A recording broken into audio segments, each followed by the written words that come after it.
Hello विद्यार्थी मित्रों, मारी चैनल में आपनु स्वागत है।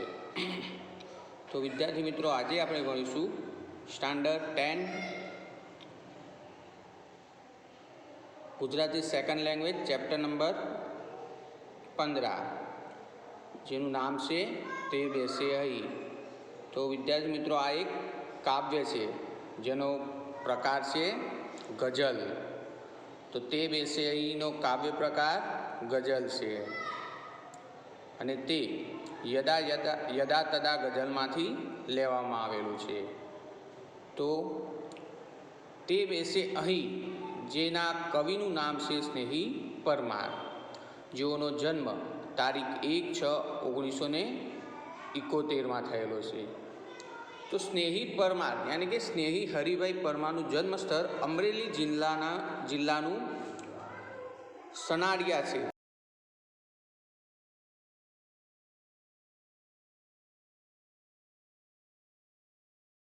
बोलचालनी भाषा में लखायेली एमनी गजलों खूब ज लोकप्रिय बनी है।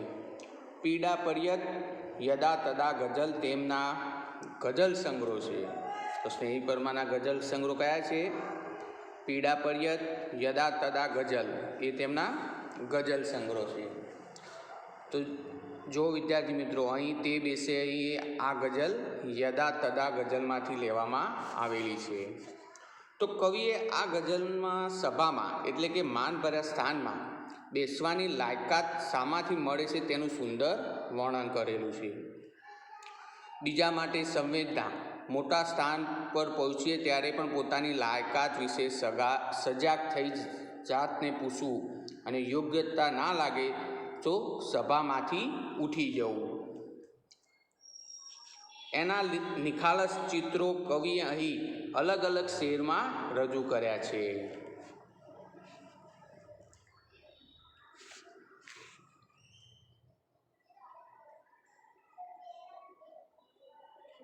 तो आ रीते मनुष्यना महिमानो आधार वर्णव्यो छे अने प्रश्नों अने तेना उत्तरों द्वारा कविए जाते जाणे जात तपास रजू करी, एटले के पोतानी तपास पोतानी जातने पूछे छे।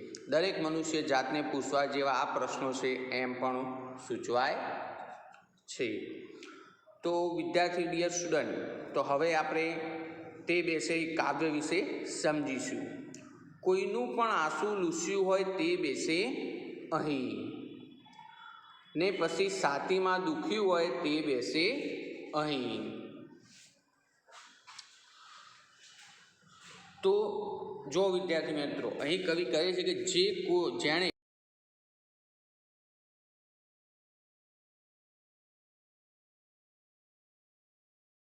पछी छातीमां दुख्युं होय अने बीजाना दुखे दुखी थयो होय ते ज बेसे अहीं। ने पछी एटले के अने पछी जो बीजा कोईनुं दुख जोईने पोताना मनने दुख लागे तेवो ज व्यक्ति अहीं बेसे। सूर्य तपतो होय एनो मध्यमां ने ते छतां कोईना चरणोमां झूक्युं होय ते बेसे अहीं।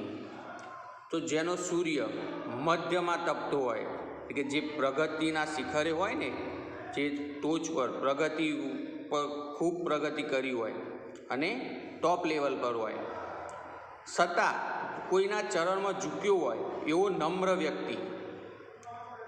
कोनी वात करी छे?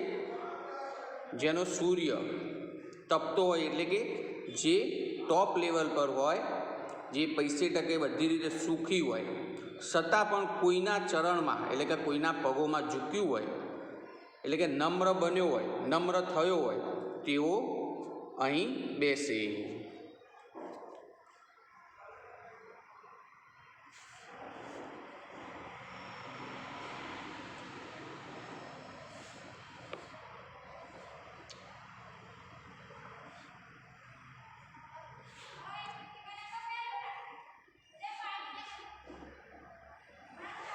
हाथ पोतानोए बीजो जाणवा पामे नहीं, कीडियारुं एम पूर्युं होय ते बेसे अहीं। अहींया हाथ पोतानोए अने बीजो जाणवा पामे नहीं, जाणवा पामे एटले जाणवा देवो नहीं। तो जो पोतानो बीजो हाथ पण जाणे नहीं ए रीते जेने कीडियारुं पूर्युं होय एटले के गुप्तदान कर्युं होय ते अहीं बेसे। હાથ પોતાનો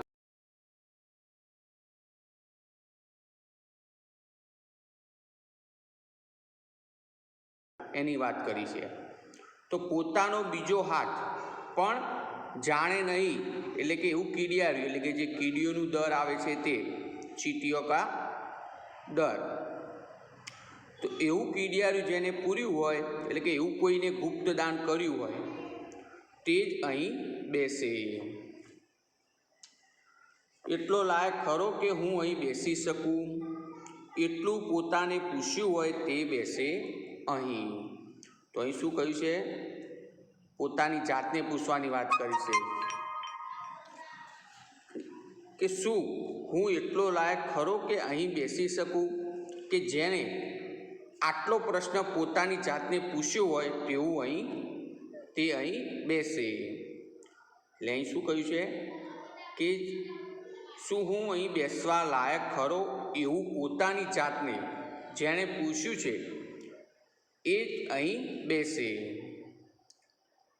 જે ક્ષણે પોતાને પૂછ્યું હોય ની બીજી ક્ષણે આ સભામાંથી ઉઠ્યું હોય તે બેસે અહીં. તો જે ક્ષણે એટલે કે જે સમય, ક્ષણ એટલે કે પલમાં, જે ક્ષણે પોતાની જાતને પૂછ્યું હોય અને એની બીજી ક્ષણે સભામાંથી જે ઉઠ્યું હોય, નિખાલસ હોય, તે અહીં બેસે. અહીં આગળની પંક્તિમાં પૂછ્યું ને કે શું એવો એટલો લાયક ખરો કે અહીં બેસી શકું, એવો પ્રશ્ન પોતાની જાતને પૂછ્યો હોય અને બીજા ક્ષણે તે ઊભો થઈ જાય, એવો નિખાલસ માણસ, એ જ વ્યક્તિ અહીં બેસી શકે.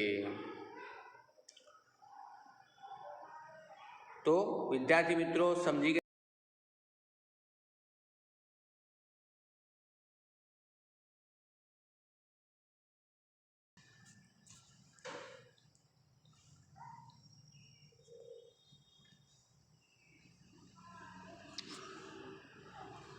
તો પંક્તિ નથી બોલતો, પણ સીધી તેને સમજાવી દઉં છું. તો જેણે કોઈનું પણ આંસુ લૂછ્યું હોય, એટલે કે દુઃખ દૂર કર્યું હોય, તે અહીં બેસે.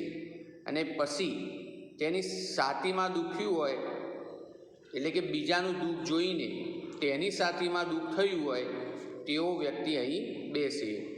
જેનો સૂર્ય મધ્યમાં તપતો હોય, એટલે કે જે પ્રગતિના શિરે હોય, ટોપ લેવલ પર હોય, છતાં પણ કોઈ વ્યક્તિના ચરણમાં ઝૂક્યો હોય, એટલે કે નમ્ર બન્યો હોય, તે અહીં બેસે. પોતાનો બીજો હાથ પણ જાણે નહીં એવી રીતે કીડિયારું, એટલે કે ગુપ્તદાન કર્યું હોય, તે અહીં બેસે.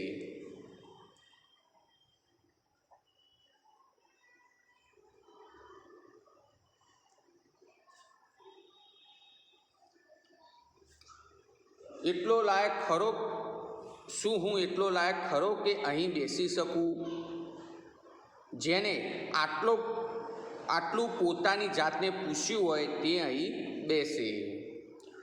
જે ક્ષણે પોતાને જાતને પૂછ્યું હોય ને તેની બીજી ક્ષણે આ સભામાંથી ઊભો થઈ ગયું હોય તે અહીં બેસે. તો સમજી ગયા વિદ્યાર્થી મિત્રો? કવિ અહીં શું કહ્યું છે કે એવો વ્યક્તિની વાત કરી છે કે જેને બીજાનું દુઃખ જોઈને, શું કહ્યું છે તે અહીં કવિએ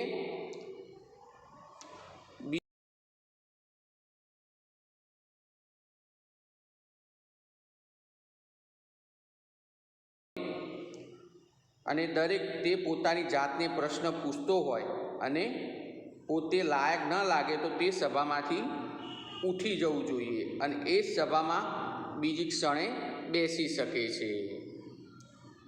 તો વિદ્યાર્થી મિત્રો, આપણી અહીં આ કાવ્ય તે વિશે અહીં પૂરું થાય છે. હવે તેને લગતા કેટલાક પ્રશ્નોના ઉત્તર તમારે આપવાના છે.